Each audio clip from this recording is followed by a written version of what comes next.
Okay, so till last lecture we have studied about string.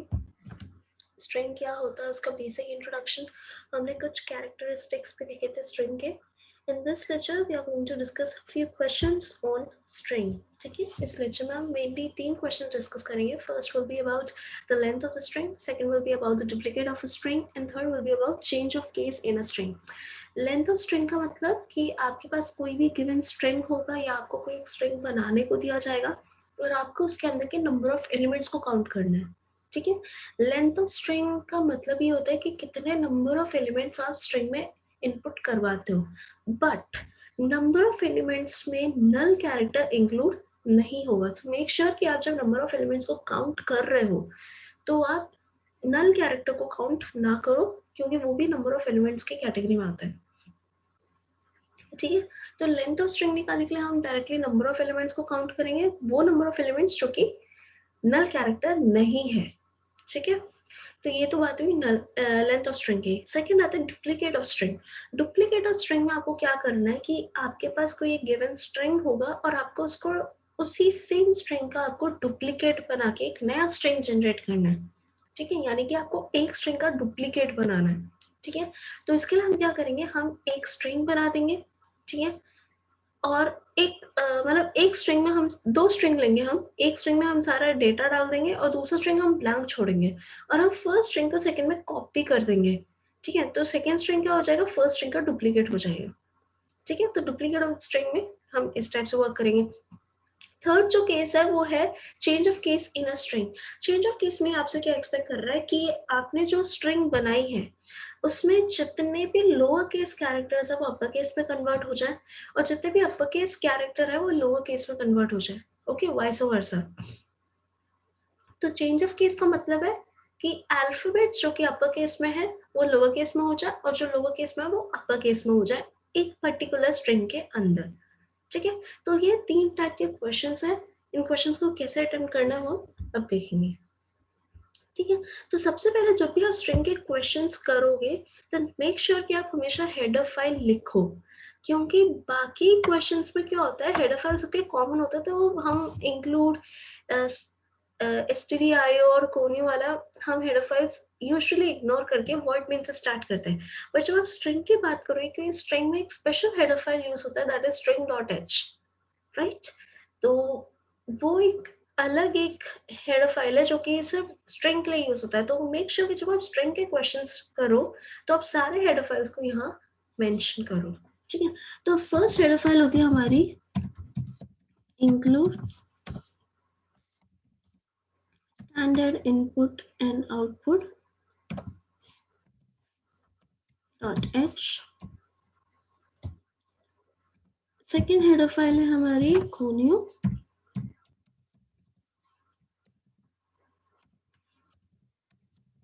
.h. और third जो हमारी string की header file है वो हम यहाँ लिखेंगे दैट इज string.h. ये 3 हेडर फाइल लिखने के बाद हम स्टार्ट करेंगे void main से. void main फंक्शन स्टार्ट होगा डेफिनेटली उसका ब्रैकेट. ओके, अब हम क्या करेंगे, लेंथ ऑफ स्ट्रिंग निकालने के लिए पहले हमें एक स्ट्रिंग बनानी पड़ेगी. तो स्ट्रिंग बनाने से पहले हमें उसको इनिशियलाइज करवाना पड़ेगा. तो स्ट्रिंग को इनिशियलाइज मैंने करवाया char. स्ट्रिंग का नेम मैंने लिया है ch और मैं उसमें नंबर ऑफ एलिमेंट्स लेना चाहती हूँ 5. ये टोटली आपके ऊपर है कि आप 5 लेना चाहते हो, 10 लेना चाहते हो, 20, 50, जितना भी आप लेना चाहते हो, it's totally up to you. I am taking it as 5. अब मुझे ये स्ट्रिंग में डेटा इनपुट करवाना है. ठीक है, तो डेटा इनपुट करवाने के लिए मैं गेटएस यूज कर रही हूँ. I am not using scanf. उसका एक रीजन था जो कि हमने लास्ट लेक्चर में डिस्कस किया था, दैट इज स्कैनएफ हमेशा ब्रेक जो कि स्पेस आता है, स्पेस से पहले के डेटा को ही वो कंसिडर करता है, राइट. whereas गेटएस की बात करें तो गेटएस ओवरऑल जितना भी आप लिखते हो वो पूरा कंसिडर करता है, उसको स्पेस से कोई मतलब नहीं है. ठीक है, सो इसलिए हम गेटएस यूज करते हैं. ठीक है, अगर इसके जगह अगर मैं स्कैनएफ यूज करूं और मैं अगर अपने इनपुट डेटा के बीच में कहीं पे भी एक बार भी स्पेस बार यूज कर लूं तो वो फर्स्ट स्पेस के पहले वाला इनपुट ही कंसिडर करेगा, बाकी मेरे इनपुट को कंसिडर नहीं करेगा. So that's why I am using here gets. अब अगर मुझे स्ट्रिंग को प्रिंट करवाना है, इफ आई वांट कि जो स्ट्रिंग मैंने बनाई है वो मेरे को स्क्रीन पे दिखे, so for that I will be using puts। ठीक है, ये सब करने के बाद अब मुझे क्या करना है, मुझे लेंथ ऑफ स्ट्रिंग निकालनी है। स्ट्रिंग क्या है, एक एरे है। ठीक है, तो डेफिनेटली हर एलिमेंट जो इसमें होगा उन सबका यूनिक इंडेक्स नंबर होगा, that will be starting from 0। ठीक है, और अगर मुझे एलिमेंट्स को काउंट करवाना है, तो जैसे हम एरे में एलिमेंट्स को काउंट करवाने के लिए हम लूप चलाते हैं with the condition based on the index number, वैसे सेम कंडीशन में यहाँ पे भी लगा के चला सकती हूँ लूप। ठीक है, so to find the or to count the number of elements in a string that is an character array, I'll be using for loop। ठीक है, I is equals to 0, comma. अब कंडीशन की बारी थी। Condition आप different types का condition use कर सकते हो। एक तो कंडीशन आपका ये हो सकता है CHI should not be equal to null vector। पहला कंडीशन आपका ये होगा, और आपका नेक्स्ट कंडीशन ये हो सकता है that I should be less than null vector। ठीक है, सेकेंड कंडीशन आपकी ये हो सकती है, या फिर एक और कंडीशन है जो कि आप यूज कर सकते हो, दैट इज यहाँ पे क्योंकि आपने नंबर ऑफ एलिमेंट्स 5 फिक्स कर रखे हैं। ठीक है, यानी कि आपका जो लास्ट एलिमेंट होगा वो नल वेक्टर होगा, और क्योंकि आपको नल वेक्टर को इंक्लूड नहीं करना, then you can write that I should be less than 4। Okay, मैंने 5 क्यों नहीं लिखा, क्योंकि अगर मैं I should be less than 5 लिखती तो मेरा क्या होता, नल वेक्टर भी कंसिडर होता, क्योंकि लास्ट एलिमेंट तो मेरा हमेशा नल वेक्टर ही होगा। ठीक है, और क्योंकि मेरे को नल वेक्टर को कंसिडर नहीं करना, इसलिए मैंने I लेस देन 4 लिखा। And next is your I का इंक्रीमेंट। ओके, तो ये 3 कंडीशंस हैं जो आप यहाँ यूज कर सकते हो। ठीक है, I prefer the first condition, CHI not equal to 0, sorry not equal to null character। I prefer that condition, but आप ये बाकी दो भी यूज कर सकते हो। नेक्स्ट आपका फॉर लूप स्टार्ट होगा। फॉर लूप में मैंने एक एक कैरेक्टर को प्रिंट करवाने के लिए आई एम यूजिंग printf। क्योंकि मैं कैरेक्टर्स को प्रिंट करा रही हूँ, आई एम यूजिंग %s। यहाँ मैं %c यूज नहीं कर रही। ठीक है, इसके पीछे भी एक रीजन है, CHI डिनोट्स द एलिमेंट। ठीक है, अब क्वेश्चन ये आता है कि क्योंकि हम एक एलिमेंट को प्रिंट करवा रहे हैं, एलिमेंट तो कैरेक्टर्स ही होंगे, राइट? तो फिर why I am not using %c, I am using %s instead. Why? इसका रीजन ये होता है कि हम एलिमेंट को इंसर्ट करवा रहे हैं। अब वो एलिमेंट क्या हो सकता है, कॉम्बिनेशन ऑफ कैरेक्टर्स भी हो सकता है, क्योंकि आप स्ट्रिंग बना रहे हो, राइट?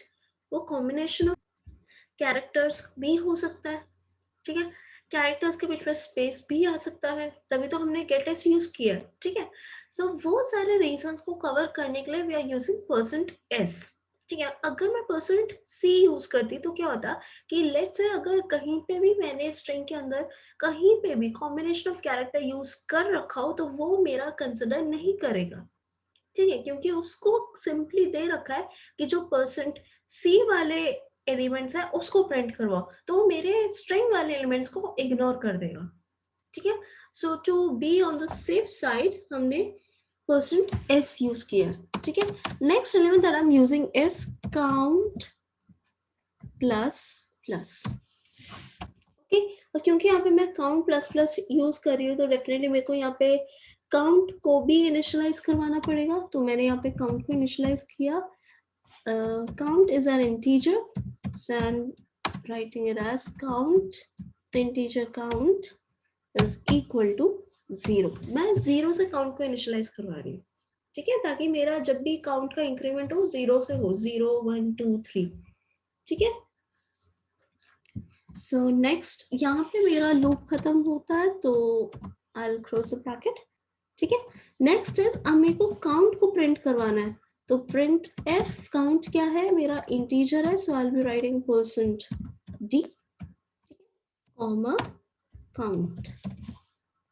और ये काउंट क्या है, ये मेरा नंबर ऑफ एलिमेंट्स है एक्सेप्ट नल कैरेक्टर, ठीक है। यहाँ मेरी लूपिंग खत्म होती है, so I will be sorry, यहाँ पे मेरा प्रोग्राम खत्म होता है, so I will be writing get c h bracket 1. So this is the first program to calculate the length of a string. ठीक है, एक बार डिस्कस करते हैं इसमें हमने क्या किया। सबसे पहले तो हमने हेडर फाइल्स कंसिडर करी है, ठीक है। जब भी आप स्ट्रिंग के क्वेश्चंस करो, मेक श्योर कि आप हेडर फाइल्स को मेंशन करो, क्योंकि ये वाली जो हेडर फाइल है, ये string.h वाली, ये हेडर फाइल सिर्फ स्ट्रिंग में काम आती है, ठीक है। अगर आप डायरेक्टली वॉइड मेन से स्टार्ट करो तो एग्जामिनर को लगेगा कि आपने ये वाला जो भी हेडर फाइल है आपने नहीं लिखी, ठीक है। सो ये आप डेफिनेटली मेंशन करो जब भी आप स्ट्रिंग के फंक्शंस लिख लो। बाकी सारे जो भी आप प्रोग्राम्स लिख रहे हो, बाकी उनके लूप्स इन सबके, उसमें इतनी जरूरत नहीं आती, बट स्ट्रिंग का जब भी आप प्रोग्राम लिखो, मेक श्योर कि आप हमेशा हेडर फाइल्स को मेंशन करो, ठीक है। नेक्स्ट हमने वर्ड मेन से स्टार्ट किया। मैंने एक स्ट्रिंग कंसिडर किया, क्योंकि उसके एलिमेंट सारे कैरेक्टर्स है, तो CHAR से मैंने उसको इनिशियलाइज किया। CH is a string name and number of elements मैंने इसमें लिया है 5। आप कुछ भी ले सकते हो, 6 7 8 10 20 40 50, ओके, एनीथिंग। नेक्स्ट मैंने काउंट एक और एक वेरिएबल कंसिडर किया है, जिसको मैं 0 से इनिशियलाइज कर रही हूँ, and I am taking count as an integer, ठीक है। 0 से इनिशियलाइज करने का मतलब ये है कि जब भी मेरा i में इंक्रीमेंट होगा, तो मेरा काउंट का जो इनिशियल वैल्यू है वो 0 है। जैसे वो एक एलिमेंट को रीड करेगा, वो 0 + 1 होगा, ठीक है। तो यानी कि वो मेरा फर्स्ट एलिमेंट है, एक एलिमेंट, ठीक है। अगर मेरा काउंट अगर 1 से इनिशियलाइज हो रहा होता, तो वो मेरा फर्स्ट एलिमेंट को 1 + 1 दैट इज 2 कंसिडर करता, यानी कि मेरे पास एक एलिमेंट का काउंट एक्स्ट्रा आता, ठीक है। दैट्स व्हाई मैंने काउंट को 0 से इनिशियलाइज किया, okay. Next is gets. Gets use करने का मतलब यही है कि अगर मेरा इन केस कभी इनपुट डेटा में बीच में कहीं स्पेस आता है, तो गेटएस मेरा उस स्पेस को भी कंसिडर करे और उसके आगे के एलिमेंट्स को भी कंसिडर करे। वेरएस अगर मैं स्कैनफ यूज करूं और मैं अगर लिखूं कि एच ए, फिर मैं स्पेस दो और फिर मैं लिखूं यहाँ पे एच ई, तो स्कैनफ सिर्फ मेरा एच ए को कंसिडर करेगा, एच ई को कंसिडर नहीं करेगा, क्योंकि बीच में मेरा क्या आ गया, स्पेस आ गया। वेरएस अगर मैं गेटएस की बात करूं, तो गेटएस मेरे इस पूरे इनपुट को कंसिडर करेगा, ठीक है। So that's why I am using here gets. Next, इस सारे स्ट्रिंग में जितने भी मैंने इनपुट एलिमेंट्स इंसर्ट करवाए, उन सबको अगर मैं चाहती हूँ कि मेरे स्क्रीन में डिस्प्ले हो कि मैंने एक्चुअली क्या स्ट्रिंग बनाई है, तो उसके लिए आई हैव यूज्ड पुटएस, ठीक है। अब मेरे को नंबर ऑफ एलिमेंट्स काउंट करना, तो for that I have used for loop, ठीक है। फॉर लूप में मैंने I as a loop variable consider किया, ठीक है। आई इज इक्वल्स टू 0 से मैंने स्टार्ट किया इसको, ठीक है। कंडीशन मैं 3 टाइप की यूज कर सकती हूँ, that is CHI not equal to 0, CHI element है, sorry CHI not equal to null character, this is the null character, ठीक है। ये नॉट इक्वल टू का सिंबल है, ठीक है। तो CHI किसको डिनोट करता है, CHI एक्चुअली एलिमेंट को डिनोट करता है, ठीक है। तो वो सारे एलिमेंट्स जो कि नल कैरेक्टर के बराबर नहीं है, या फिर जो नल कैरेक्टर ना है, ठीक है, वो सारे एलिमेंट्स, ठीक है। या फिर सेकेंड आप कंडीशन यूज कर सकते हो, that I should be less than null character, ठीक है। आई क्या है, इंडेक्स नंबर है, ठीक है, इस केस में, ठीक है। या फिर नेक्स्ट आप यूज कर सकते हो, that I should be less then 4। Less than 4 क्यों लिया है, क्योंकि अगर मैं आई लेस देन 5 लूं, तो यानी कि वो एलिमेंट्स तक कंसिडर करेगा जिसका इंडेक्स नंबर 4 होगा, ठीक है। अब क्योंकि 5 एलिमेंट्स है और इंडेक्स नंबर 0 से स्टार्ट होता है, तो 0 1 2 3 4 ये होगा आपका टोटल स्ट्रिंग्स, ठीक है। और स्ट्रिंग में ये आपका है इंडेक्स नंबर, ठीक है, this is my index number, ठीक है। इसमें आपके कोई ना कोई एलिमेंट स्टोर होंगे, आपको जो लास्ट एलिमेंट स्टोर होगा वो इंडेक्स नंबर 4 पे स्टोर होगा, ठीक है। और लास्ट एलिमेंट क्या होता है, हमेशा नल कैरेक्टर होता है, दिस वी नो, है ना। लास्ट एलिमेंट नल कैरेक्टर होता है, लास्ट एलिमेंट इंडेक्स नंबर 4 पे स्टोर हुआ। तो अगर मैं आई लेस देन 5 लूं तो यानी कि वो इंडेक्स नंबर 4 तक कंसिडर करेगा, यानी कि वो मेरा नल कैरेक्टर को भी कंसिडर कर देगा, ठीक है। इसलिए मैंने कंडीशन में आई लेस देन 4 लिया। लेस देन 4 मतलब वो सिर्फ मेरे 3 तक एलिमेंट्स को कंसिडर करेगा। दैट मीन्स जो 4th इंडेक्स नंबर पे मेरा जो नल कैरेक्टर है वो उसको कंसिडर नहीं करेगा, ठीक है। So that's why I used here I less than 4 instead of I less than 5। Okay, next is eyes increment. फिर मैंने यहाँ पे एक एक एलिमेंट को प्रिंट करवाने के लिए मैंने ये कमांड यूज किया था, printf %chi, ठीक है। ये टोटल ऑप्शनल है, अगर आप ये प्रिंट नहीं करवाना चाहते तो you can skip this command, ठीक है। आप ये कमांड को स्किप कर सकते हो, ठीक है। ये जस्ट मैं एक एक करके मेरे एलिमेंट सामने प्रिंट हो, that's why I am using this command, otherwise आप इसको स्किप कर सकते हो। नेक्स्ट मैंने किया काउंट का इंक्रीमेंट। जैसे एक एलिमेंट वो कंसिडर करेगा, मेरा काउंट की वैल्यू हो जाएगी 1, that is 0 + 1 that is 1। Second element में 1 + 1 दैट विल बी 2। ऐसे मेरा जब 4 तक जाएगा, ये वैसे तो 3 तक जाएगा, इंडेक्स नंबर 3 तक, जो कि मेरा 4th एलिमेंट होगा, तो वहां तक मेरे पास काउंट की वैल्यू आ जाएगी, दैट इज 4, ठीक है। एंड मैंने यहाँ पे लूप खत्म कर दिया, ठीक है। printf %d count, नेक्स्ट मेरा कमांड है printf %d count। मैंने काउंट को प्रिंट करवाया। अब ये जो कमांड है ये इसको मैं लूप के अंदर नहीं ले रही। इसका रीजन ये है कि अगर मैंने इसको लूप के अंदर लिया तो हर बार जब भी लूप चलेगा वो मेरे को काउंट की हर बार वैल्यू देता रहेगा, और मेरे को काउंट की एवरी वैल्यू नहीं चाहिए, मेरे को काउंट का सिर्फ लास्ट वैल्यू चाहिए, ठीक है। तो दैट्स व्हाई मैंने इसको लूप के अंदर नहीं लिया। यहाँ पे मेरा फॉर लूप बंद होता है और मेरा प्रोग्रामिंग भी सारा यहीं पे बंद होता है, तो आई close the brackets of void main and then I've written get ch. Okay, so this was how to calculate the number of elements in a string.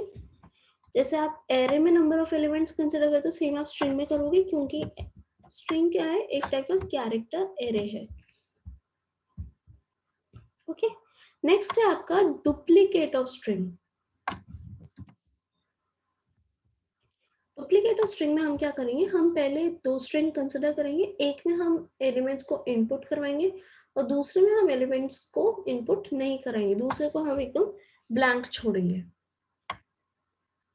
ठीक है। फिर हम क्या करेंगे, फर्स्ट के सारे एलिमेंट्स को हम सेकंड में पुट करवा देंगे, ठीक है। तो सेकंड वाला जो स्ट्रिंग हो जाएगा वो हमारा फर्स्ट का डुप्लीकेट हो जाएगा। ओके, तो this is how we make the duplicate of string. तो सबसे पहले हम स्टार्ट करेंगे हेडर फाइल से। हेडर फाइल में ऑलरेडी प्रीवियस केस में मेंशन कर चुके हैं, तो दैट्स व्हाई मैं यहाँ पे मेंशन नहीं कर रही, ठीक है। तो सबसे पहले तो आपको हेडर फाइल्स लिखनी है, ये तीनों, स्टैंडर्ड इनपुट आउटपुट वाली भी, कोमी वाली भी और string.h वाली भी, ठीक है। मैं यहाँ पे स्टार्ट कर रही हूँ void main से, और आपको हेडर फाइल लिखना है, ठीक है। void main के बाद मेरे को 2 स्ट्रिंग कंसिडर करनी है, तो मैंने फर्स्ट स्ट्रिंग कंसिडर की है ch1, जिसमें मैं नंबर ऑफ एलिमेंट्स ले रही हूँ 3, ठीक है। सेकेंड स्ट्रिंग मैंने कंसिडर करी है ch2, जिसमें मैं नंबर ऑफ एलिमेंट्स ले रही हूँ 3, क्योंकि 2 को मेरे को एक्चुअली डुप्लीकेट बनाना है 1 का, ठीक है। आप 2 में नंबर ऑफ एलिमेंट्स है तो 1 के बराबर रख सकते हो, या फिर आप 1 से ज्यादा रख सकते हो, आप 1 से कम नहीं रख सकते, क्योंकि इन केस मेरे को अगर 1 में ज्यादा एलिमेंट स्टोर करवाना हो, लेट्स से मेरे को 3 या 4 एलिमेंट्स मेरे को स्टोर करवाना है और मैंने 2 का जो साइज हो मैंने 1 से छोटा ले लिया, तो मेरे जो लास्ट के एलिमेंट्स हैं वो 2 में आएंगे ही नहीं, तो वो 2 क्या हो जाएगा, 2 इम्प्रॉपर डुप्लीकेट ऑफ स्ट्रिंग हो जाएगा, मतलब एक टाइप से वो डुप्लीकेट होगा ही नहीं, ठीक है। So for perfect duplicate, to make perfect duplicate of string, हम सेकेंड वाली जो स्ट्रिंग जिसको हम डुप्लीकेट बनाएंगे, हम यूजुअली उसका number of elements first string से ज्यादा रखते हैं या इसके बराबर रखते हैं, ठीक है। तो यहाँ पे मैं 3 रख रही हूँ, ठीक है। नेक्स्ट है, अब मुझे इनमें वैल्यूज इंसर्ट करवानी है, तो मैं सिर्फ फर्स्ट वाले में वैल्यू इंसर्ट करूंगी, ठीक है। फिर मैं फर्स्ट के एलिमेंट्स को सेकंड में कॉपी कर दूंगी, तो मैं सेकंड ऑटोमेटिकली एक डुप्लीकेट स्ट्रिंग बन जाएगा फर्स्ट का, ठीक है, सेकंड को मैं एम्प्टी छोड़ूंगी, मैं पहले फर्स्ट पे वैल्यू इंसर्ट कराऊंगी। वैल्यू इंसर्ट करवाने के लिए again I will be using gets. String का नाम है मेरा ch1, नंबर ऑफ एलिमेंट्स है इसमें 3। ठीक है, इसको प्रिंट करवाना है तो आई will be using puts। String का नाम है मेरा ch1, नंबर ऑफ एलिमेंट्स है इसमें 3। ओके, नाउ अब मेरे को एक एक एलिमेंट को कॉपी करवा रहा है ch2 में, so for that I will be using for loop.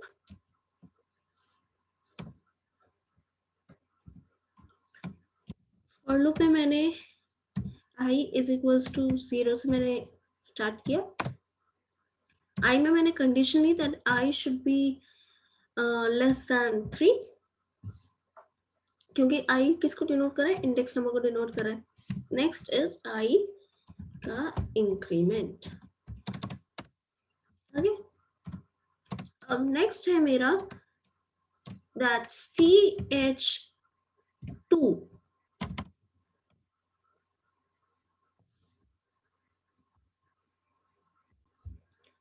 ch2 के एलिमेंट्स, ठीक है, इक्वल टू ch1 के एलिमेंट्स।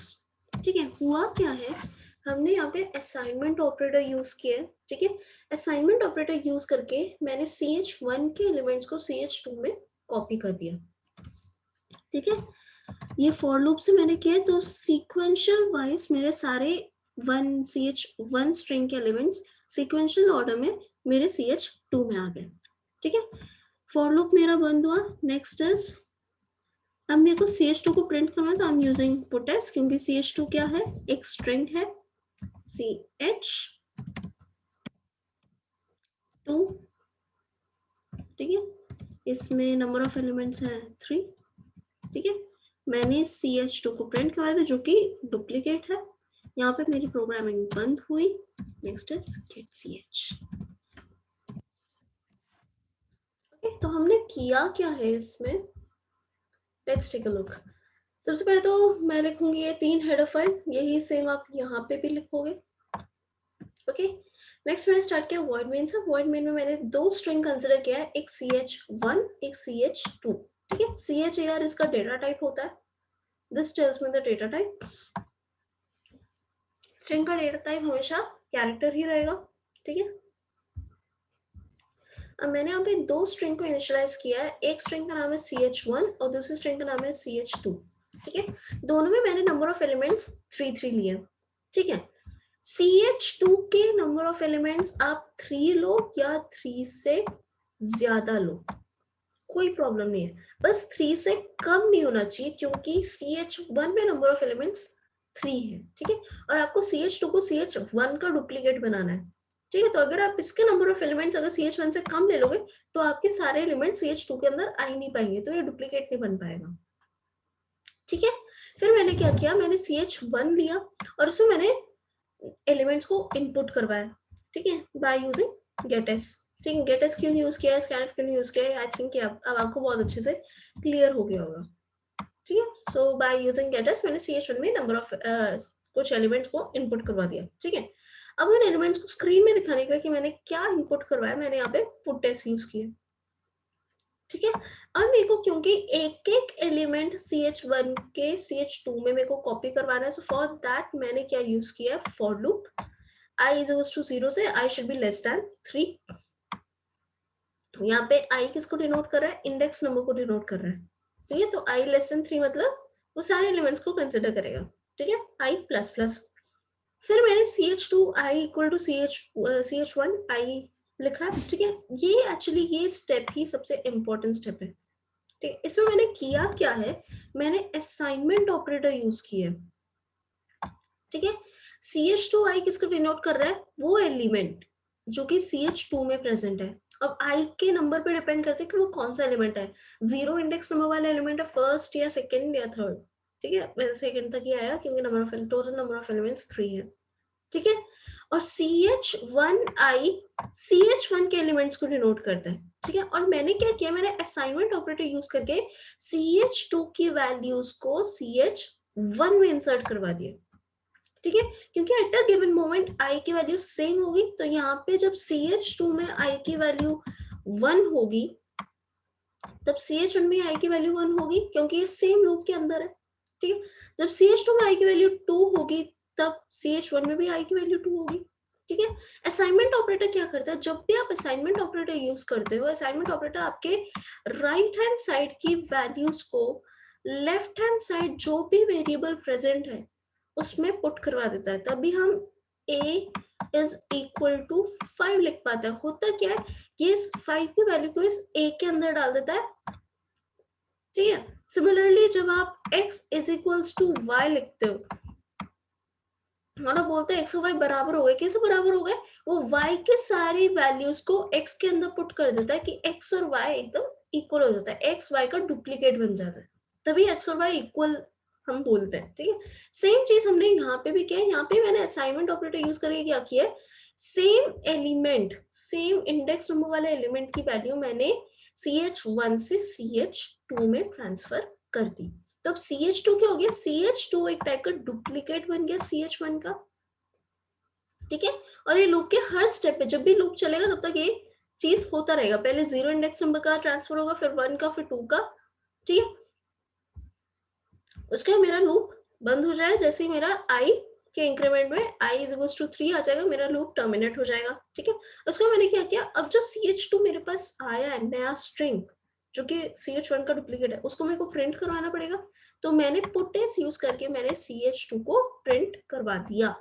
यहाँ पे मेरा प्रोग्रामिंग खत्म होता है, so I have used the closing bracket of void main, ठीक है। And next is get ch. So this is how we make the duplicate of any string, ठीक है। यहाँ पे मैंने एक स्ट्रिंग का डुप्लीकेट किया, आप मल्टीपल स्ट्रिंग का डुप्लीकेट कर सकते हो सेम प्रोग्राम में, 4 स्ट्रिंग कंसिडर करो, ठीक है, 2 में वैल्यू इनपुट करवा दो, एंड सिमिलरली जैसे यहाँ पे CH2 is equal to CH1 वाला जो लिया है, यहाँ पे CH3 is equal to CH4 भी ले लो, तो 4 वाले की सारी वैल्यूज 3 में आ जाएगी। आप 2 स्टेप मतलब 2 स्ट्रिंग को साथ में भी कॉपी कर सकते हो, ठीक है। तो ये था डुप्लीकेट बनाने का। Next is change of case in a string. Change of case में क्या है, आपको जो लोअर केस लेटर्स है उनको अपर केस में कन्वर्ट करना हो, जो अपर केस लेटर्स है उनको लोअर केस में कन्वर्ट करना है, ठीक है। ये चीज कैसे होगी देखो, आप सबसे पहले तो आपको स्ट्रिंग बनाओगे,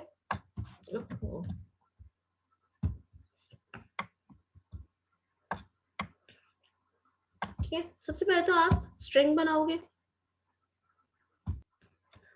ओके। स्ट्रिंग बनाने के बाद लेट्स से आपने उसमें इनपुट करवाया है data H, capital H, small e, small l and small o, ठीक है। इसको आपको चेंज ऑफ केस यूज करके आपको इस आउटपुट को मतलब कन्वर्ट करना है इसमें, ठीक है। तो हुआ क्या है, जो आपके स्मॉल केस लेटर्स थे वो सब कैपिटल में कन्वर्ट हो गया, ठीक है। Lower case letters upper case में कन्वर्ट हो गए और upper case letter lower case में कन्वर्ट हो गया, ठीक है। यही आपको करना है। आप change of case in a string का मतलब कि जिस स्ट्रिंग में जो एलिमेंट्स लोअर केस में है उनको आपको अपर केस में कन्वर्ट करना है और जो अपर केस में उनको आपको लोअर केस में कन्वर्ट करना है। तो सबसे पहले तो आप स्ट्रिंग बनाओगे, ठीक है। आप उस स्ट्रिंग में डेटा इनपुट करवाओगे, फिर आप लूप चला के आइडेंटिफाई करोगे कौन से अपर केस लेटर्स है कौन से लोअर केस लेटर्स है, ठीक है। वो आइडेंटिफाई करने के बाद आप उनको कन्वर्ट करोगे, जो अपर केस है उनको लोअर केस में, जो लोअर केस है उनको अपर केस में। ये सारा पार्ट आपका चलेगा लूप के अंदर। जब आपका ये लूपिंग खत्म हो जाएगी उसके बाद आपकी जो रिजल्टेंट स्ट्रिंग बनेगी आप उसको प्रिंट करवा दोगे, ठीक है। तो ये कैसे वर्क करेगा देखो, आपका कंप्यूटर हमेशा जब भी कैरेक्टर की बात होती है ठीक है, आपका कंप्यूटर जब भी कैरेक्टर की बात होती है तो वो हर कैरेक्टर को एक सर्टेन वैल्यू अलॉट करता है, ठीक है, उसको हम बोलते हैं ASCII वैल्यू।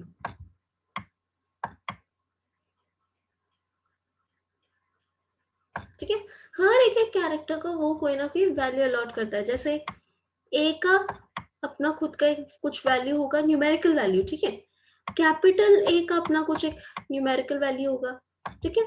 जैसे दिस इज कैपिटल ए से स्मॉल, एक मैं इसको दूसरे में खोलती हूँ। Okay, here it is. Capital A से कैपिटल जेड तक जितने भी कैरेक्टर्स होते हैं उनकी वैल्यू लाया करती है 65 से 90 के बीच में। दैट इज आपके कैपिटल ए की वैल्यू है 65, दैट इज आपके कैपिटल ए की वैल्यू है 65, ठीक है। कैपिटल बी की वैल्यू है 66, ठीक है, एंड सो ऑन टिल आपकी कैपिटल जेड की वैल्यू हो जाती है 90, ठीक है। ये वैल्यूज ऐसे इंक्रीज होते रहती है, जैसे ए की 65 है, बी की 66 है, सी की 67 है, डी की 68 है, ऐसे इंक्रीज होता रहता है जब आपकी कैपिटल जेड की वैल्यू 90 नहीं हो जाती, ठीक है। तो जब आप कैरेक्टर पे जब आप प्रोग्राम लिखते हो और जब आप न्यूमेरिकल वैल्यू के 65 डालो तो आपके कंप्यूटर ऑटोमेटिकली समझ आता है कि 65 मतलब आप कैपिटल ए की बात करो, ठीक है। सिमिलरली स्मॉल ए से स्मॉल जेड की वैल्यू लाई करती है 97 से 122, ठीक है। दैट इज स्मॉल ए की वैल्यू आपकी होती है 97, ठीक है। स्मॉल बी की वैल्यू होती है 98, स्मॉल सी की वैल्यू होती है 99 and so on till small Z की वैल्यू फिर आपकी आती है 120, ठीक है। तो जब आप स्ट्रिंग की बात करो और जब आप न्यूमेरिकल वैल्यू 97 लिखते हो तो आपका कंप्यूटर को समझ आता है कि आप स्मॉल ए की बात कर रहे हो, ठीक है। स्मॉल ए कैपिटल ए दोनों की वैल्यूज अलग है, ठीक है। इसको हम बोलते हैं ASCII values, these are known as ASCII values. इसका full form I think American society of, मतलब ऐसा कुछ है, ठीक है। देख लेना नेट पे जो भी है इसका, ठीक है।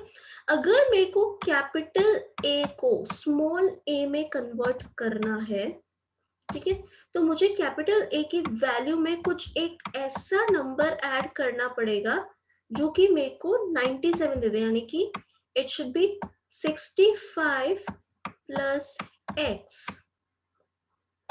इज इक्वल्स टू 97, ठीक है। अगर मैं ये 65 को 97 में कन्वर्ट कर दूं तो मेरा कैपिटल ए स्मॉल ए में कन्वर्ट हो जाएगा। ओके, 65 किसको डिनोट कर रहा है, कैपिटल ए को, और 97 किसको डिनोट कर रहा है, स्मॉल ए को, ठीक है। तो भैया कैपिटल ए को स्मॉल ए में कन्वर्ट करना है एंड जाहिर सी बात है कैपिटल ए की वैल्यू स्मॉल ए से कम है, राइट।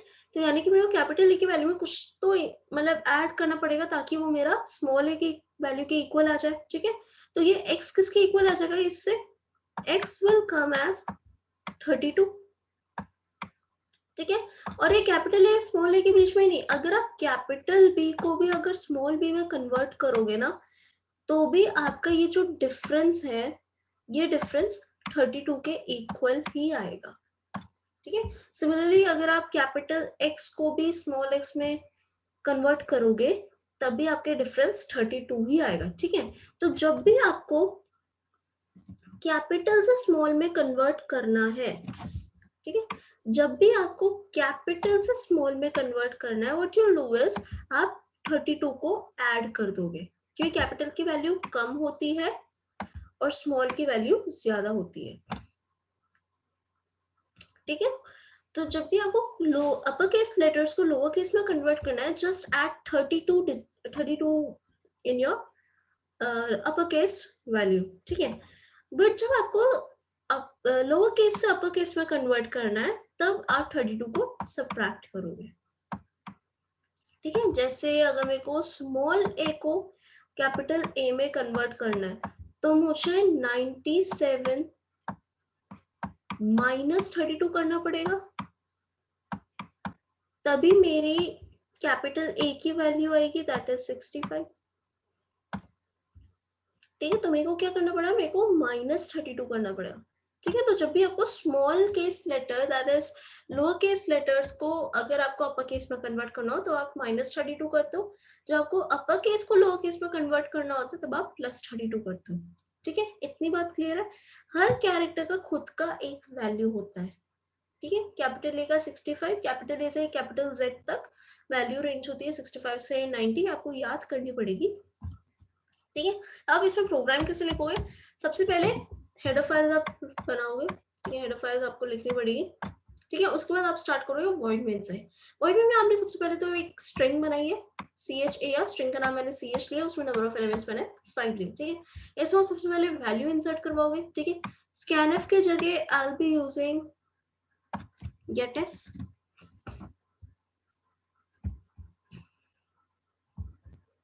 scanf के जगह आई विल बी यूजिंग,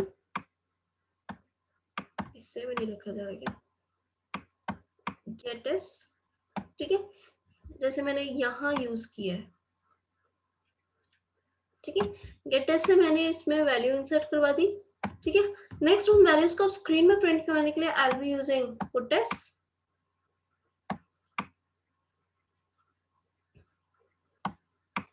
ठीक है, तो मैंने एक स्ट्रिंग बना दी, उसमें वैल्यूज में इंसर्ट करवा दी और मैंने उसको प्रिंट भी करवा दिया।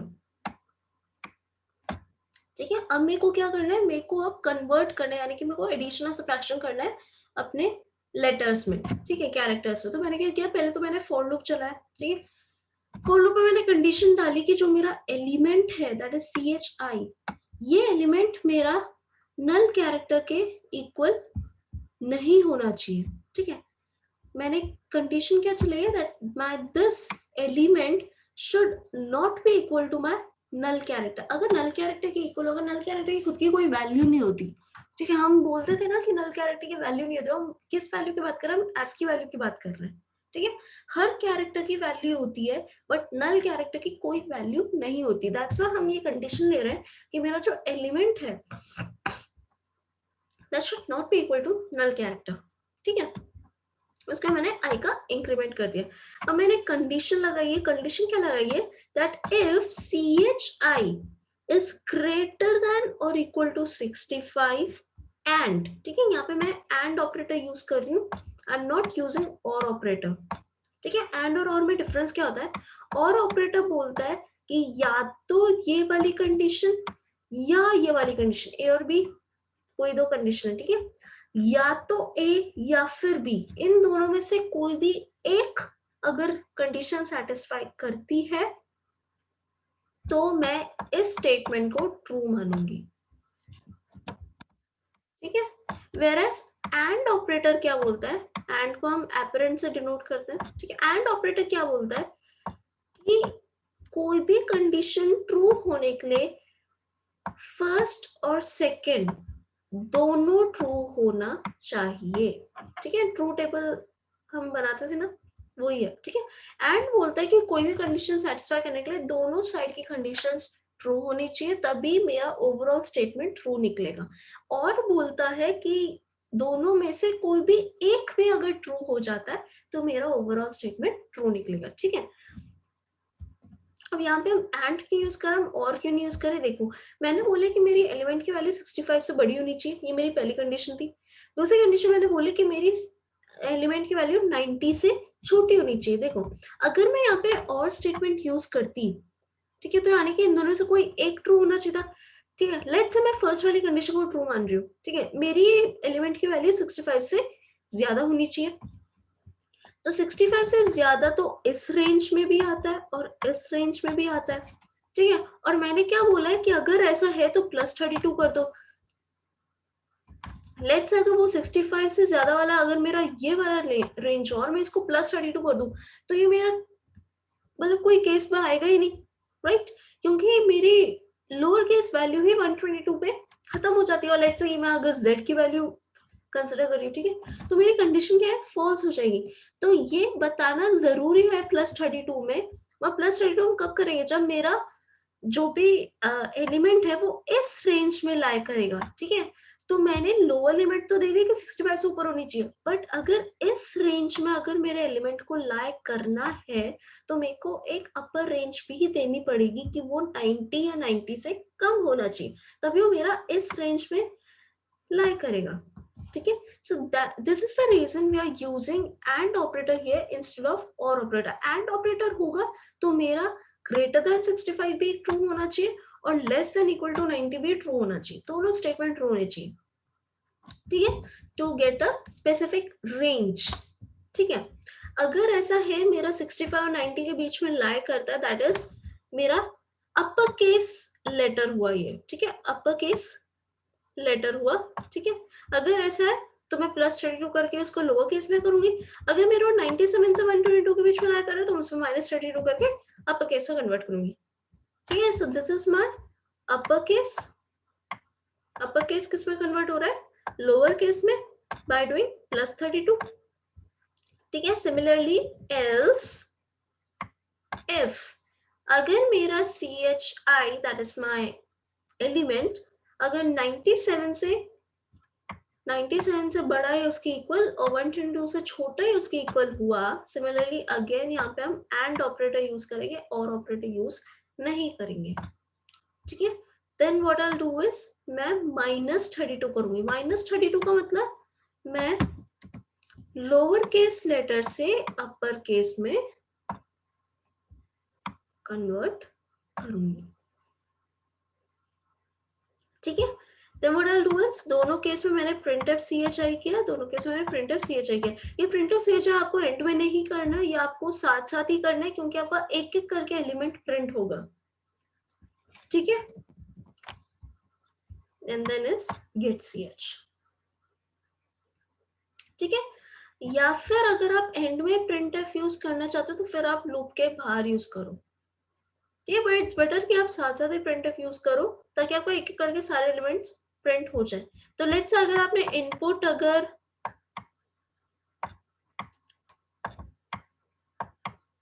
ये डाला था तो आपका आउटपुट आएगा H स्मॉल में, E कैपिटल, दोनों L आपके स्मॉल में और O capital.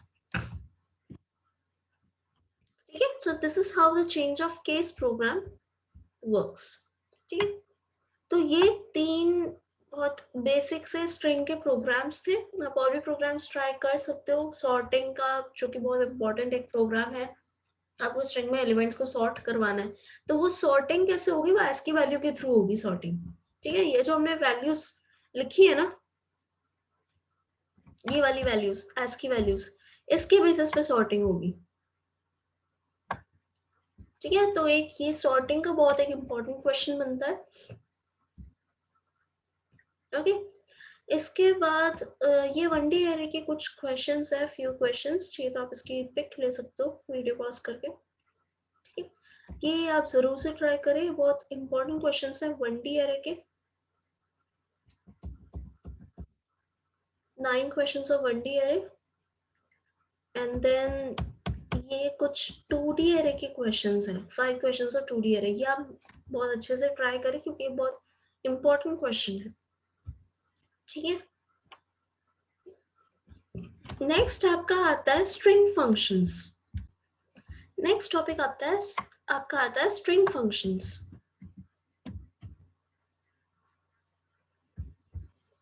Okay, string functions क्या होता है? जैसे अभी हमने जब हमने डुप्लीकेट की बात करी थी तो हमें इतना पूरा बड़ा प्रोग्राम लिखना पड़ गया स्ट्रिंग का डुप्लीकेट बनाने में। सिमिलरली जब हमें स्ट्रिंग की लेंथ निकालनी थी तब भी हमने इतना बड़ा प्रोग्राम लिखा। ये रहा, हमने इतना बड़ा प्रोग्राम लिखा डुप्लीकेट निकालने के लिए, लेंथ निकालने के लिए, है ना। तो इतना बड़ा प्रोग्राम लिखने के बजाय we can simply write a simple command और we can simply use a function. Those functions are known as string functions. ठीक है, जैसे strlen ब्रैकेट, ये जो फंक्शन होता है ये स्ट्रिंग की लेंथ फाइंड आउट करने पे हेल्प करता है। तो अगर मैं कभी कोई प्रोग्राम लिखूं, मैंने कोई एक स्ट्रिंग बना ली और मुझे उसकी लेंथ कैलकुलेट करनी है, तो instead of writing that whole big program, मैं अगर डायरेक्टली str यूज कर लूँ तो वो डायरेक्टली मेरे को स्ट्रिंग की लेंथ बता देगा, ठीक है। तो स्ट्रिंग फंक्शंस का एक्चुअली मेन एजेंडा ये होता है, ये सिर्फ पहली बात तो ये जो भी फंक्शंस है ना ये सिर्फ स्ट्रिंग में ही वर्क करेंगे, ठीक है। आप कोई एक कैरेक्टर एरे बना दो जो कि स्ट्रिंग नहीं है, अब ऐसा कोई भी एक कैरेक्टर एरे बना दो और फिर आप ये फंक्शंस यूज करने का अगर ट्राई करो तो वहां पे आप ये फंक्शंस यूज नहीं कर पाओगे। ये functions are bounded to be used only in string, ठीक है। तो ये क्योंकि तभी इनका नाम स्ट्रिंग फंक्शंस है, ये सिर्फ आप स्ट्रिंग में यूज कर सकते हो, ठीक है। तो स्ट्रिंग फंक्शंस का यूज क्या है, ये आपके प्रोग्राम को शॉर्ट करने में हेल्प करता है, ठीक है। जैसे हमने अभी एक एग्जांपल लिया था लेंथ ऑफ स्ट्रिंग का, लेंथ ऑफ स्ट्रिंग में आपको इतना लंबा प्रोग्राम लिखने के बजाय अगर आप डायरेक्टली अगर ये फंक्शन लिख दो तो वो डायरेक्टली आपका स्ट्रिंग का लेंथ आपको कैलकुलेट करके बता देगा। सिमिलरली जो हमने डुप्लीकेट वाला एक और क्वेश्चन किया था जहाँ पे हमने डुप्लीकेट ऑफ स्ट्रिंग निकाला था, राइट। तो उतना लंबा प्रोग्राम लिखने हो जाए, अगर आप strdup लिख दो तो ये आपको डायरेक्टली उस स्ट्रिंग का डुप्लीकेट दे देगा, ठीक है।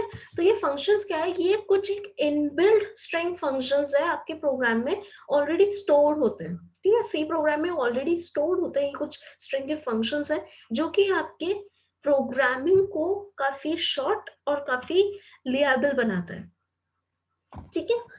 सिमिलरली अभी हम जब एक और जो हमारा थर्ड वाला क्वेश्चन था चेंज ऑफ केस वाला, ठीक है, जहाँ पे हम लोअर केस को अपर केस में कन्वर्ट कर रहे थे, अपर केस को लोअर केस में कन्वर्ट कर रहे थे, उतना हमने इतना लंबा सा चौड़ा सा प्रोग्राम लिखा। तो instead of writing that big program हम डायरेक्टली अगर strlwr और strupr फंक्शन यूज करेंगे तो ये डायरेक्टली हमारे लोअर केस को अपर केस में, अपर केस को लोअर केस में कन्वर्ट करेगा, ठीक है। strlwr होता है लोअर केस में कन्वर्ट करने के लिए, कोई भी अपर केस लेटर है उसको लोअर केस में कन्वर्ट करने के लिए, और strupr होता है अपर केस में कन्वर्ट करने के लिए ताकि आपका जो भी लोअर केस लेटर्स है वो अपर केस में कन्वर्ट हो जाए, ठीक है। तो आप समझ सकते हो कि स्ट्रिंग फंक्शंस का एक्चुअली यूज क्या है, ये हमारे प्रोग्राम को इतना लंबा चौड़ा लिखने के बजाय हम डायरेक्टली ये फंक्शंस यूज करके हमारा जो भी बेसिक रिक्वायरमेंट है स्ट्रिंग में हम वो फुलफिल कर सकते हैं, ठीक है। नेक्स्ट टाइप का स्ट्रिंग फंक्शन है str। str stands for string, और उसके बाद ये जो CATUPR है ये शॉर्ट फॉर्म्स है, ठीक है। STR स्ट्रिंग को डिनोट करता है, LEN is length, STR again string, LWR is lower upper, ठीक है। हर स्ट्रिंग फंक्शन के बाद आपको ये राउंड ब्रैकेट यूज करना पड़ेगा, ठीक है। जैसे आप वॉइड मेन के बाद राउंड ब्रैकेट यूज कर दो, प्रिंटफ में आप राउंड ब्रैकेट के अंदर डेटा लिख दो, ठीक है। ये सारे इनबिल्ट फंक्शंस हैं, ठीक है। फंक्शंस के आगे हम हमेशा राउंड ब्रैकेट यूज करते हैं, ठीक है, ये चीज ध्यान रखना, ठीक है। तो अगर आपको कोई भी स्ट्रिंग फंक्शन लिखना आपको सिर्फ सिंपल ये टर्म्स ही याद रखनी है, ठीक है ना। strcat किसको डिनोट करता है, ये कॉन्केट को डिनोट करता है, ठीक है। कॉन्केट का शॉर्ट फॉर्म है CAT। कॉन्केट का मतलब क्या होता है, एडिशन करना, ठीक है।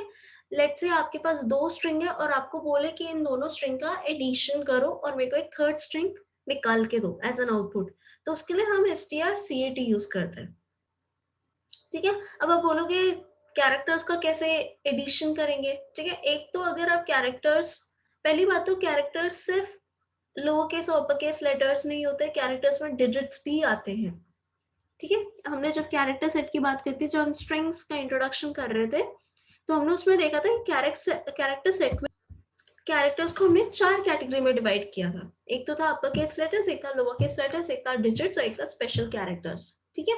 तो आपके कैरेक्टर्स आपके कुछ भी हो सकते हैं, ठीक है। अगर आप लोअर केस और अपर केस की बात करो तो उसमें एडिशन और सब्ट्रैक्शन आपके on the basis of S की वैल्यूज पे होगा। अगर आप डिजिट्स की बात करो तो उसमें नॉर्मल एडिशन होगा, ठीक है। तो strcat एडिशन करने का काम आता है, ये कॉन्केट का शॉर्ट फॉर्म है, ठीक है। नेक्स्ट हमने एक और प्रोग्राम लिखा था जब हम डुप्लीकेट बना रहे थे, ये वाला प्रोग्राम जब हम डुप्लीकेट बना रहे थे तब हमने कॉपी करने के लिए हमने ये कमांड यूज किया था जब हमें स्ट्रिंग्स को कॉपी करनी थी, और कॉपी सिर्फ ये कमांड के लिए हमें इतना लंबा एक फॉर लूप चलाना पड़ गया, ठीक है। ये दिखने में शायद 3 लाइन का फॉर लूप लग रहा है, पर जब आपका एग्जीक्यूट होगा तो ये फॉर लूप कितना बार चलेगा, बहुत बार चलेगा, ठीक है। बार बार एग्जीक्यूट होगा ये फॉर लूप जब तक इसका कंडीशन टर्मिनेट ना हो जाए, ठीक है। तो कोई भी स्ट्रिंग को कॉपी करने के लिए इतना लंबा प्रोग्राम लिखने के बजाय we can simply use a command और we can simply use a function that is strcpy, ठीक है, where str stands for string and cpy is for copy। ये क्या करता है, एक स्ट्रिंग को दूसरे स्ट्रिंग में कॉपी करने में मदद करता है। This is used to copy a string to another string, ठीक है, कोई भी एक स्ट्रिंग को कॉपी करने में काम आता है। अब कॉपी करने और डुप्लीकेट करने में डिफरेंस है। देखो कॉपी और डुप्लीकेट में क्या डिफरेंस होता है, सबसे बात करते हैं पहले हम डुप्लीकेट की।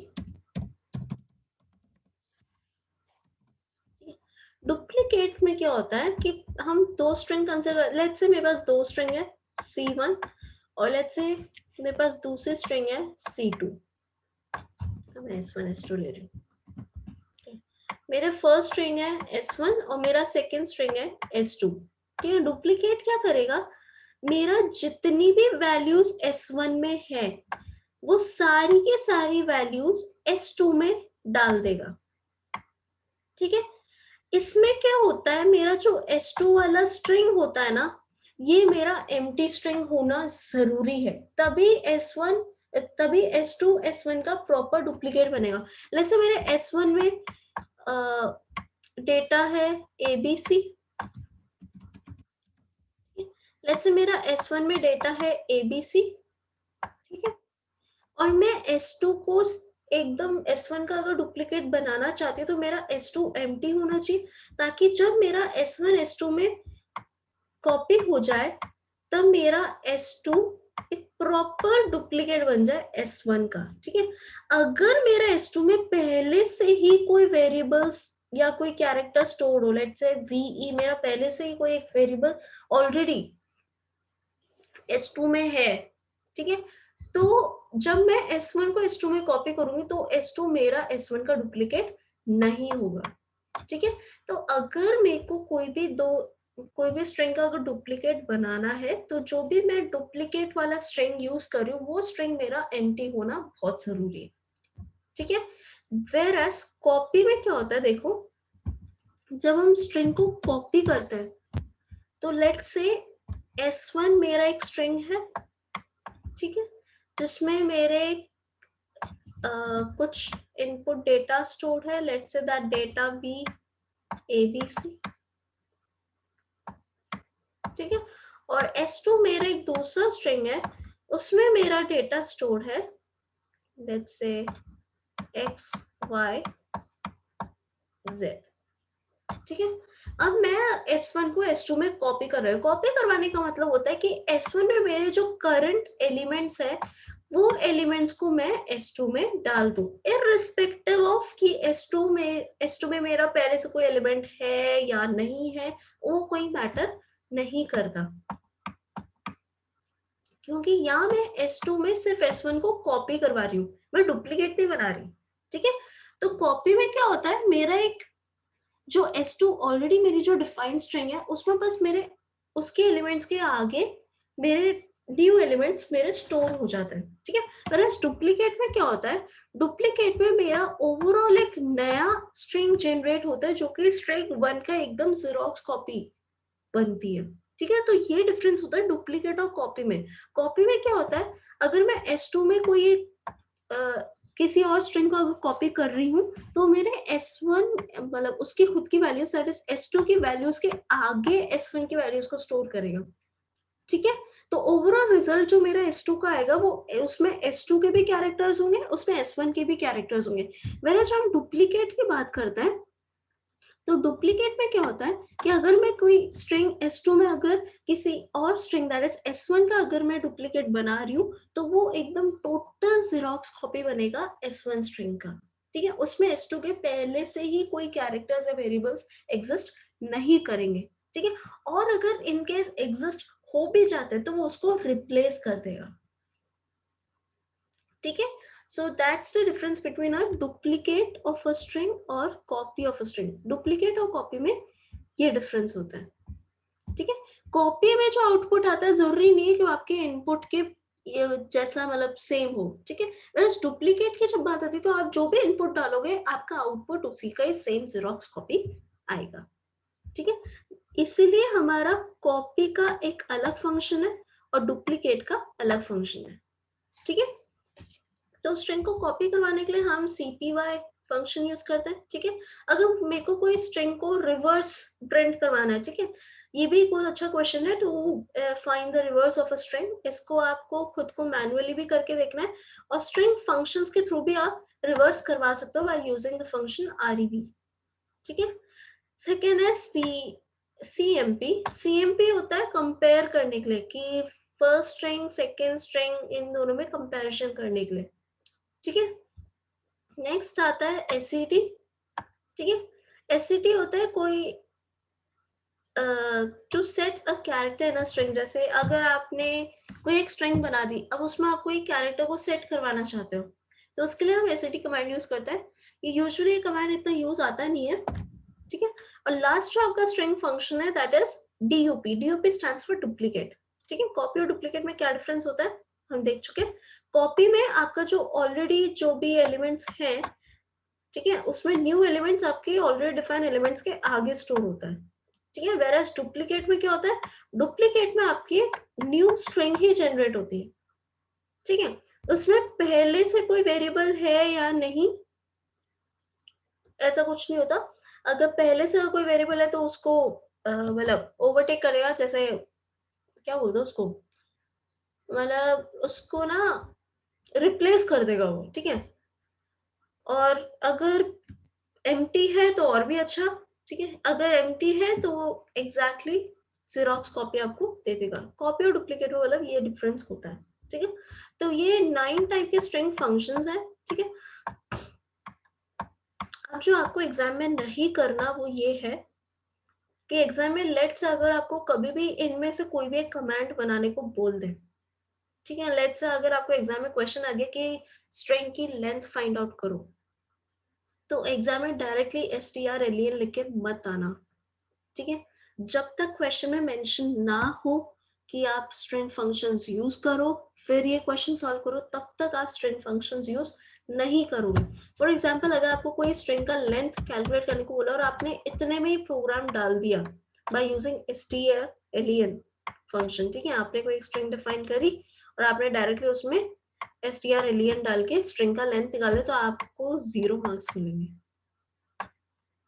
ठीक है। जब तक क्वेश्चन में मेंशन नहीं है कि आपको क्वेश्चन स्ट्रिंग फंक्शंस यूज करके सॉल्व करना है तब तक आप स्ट्रिंग फंक्शंस यूज नहीं करोगे। तो अगर आपको लेंथ ऑफ स्ट्रिंग कैलकुलेट करने को बोला है तो आप ऐसा एक पूरा प्रोग्राम लिखोगे, ठीक है। सिमिलरली अगर आपको डुप्लीकेट कैलकुलेट करने को बोला है तो आप पूरा एक डुप्लीकेट का प्रोग्राम लिखोगे। चेंज ऑफ केस का बोला है तो आप पूरा चेंज ऑफ केस का प्रोग्राम लिखोगे, ठीक है।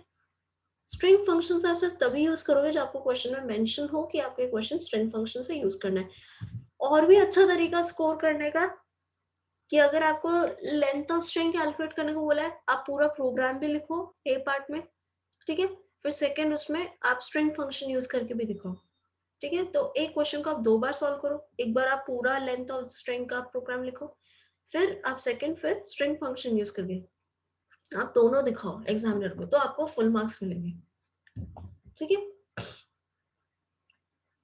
तो ये थे स्ट्रिंग फंक्शंस, ठीक है। इसके कुछ एग्जांपल्स हैं यहाँ पे, स्ट्रिंग लोअर स्ट्रिंग अप। इसमें करना क्या होता है देखो, सबसे पहले आप वॉइड मेन लिखो, ठीक है। फिर आप एक स्ट्रिंग बनाओ, ठीक है। उस स्ट्रिंग में आप डेटा इनपुट करवाओ नहीं करवाओ यहाँ पे ये वाले स्टेप में आएगा। Gets puts use करके आप डेटा इनपुट करवाओ।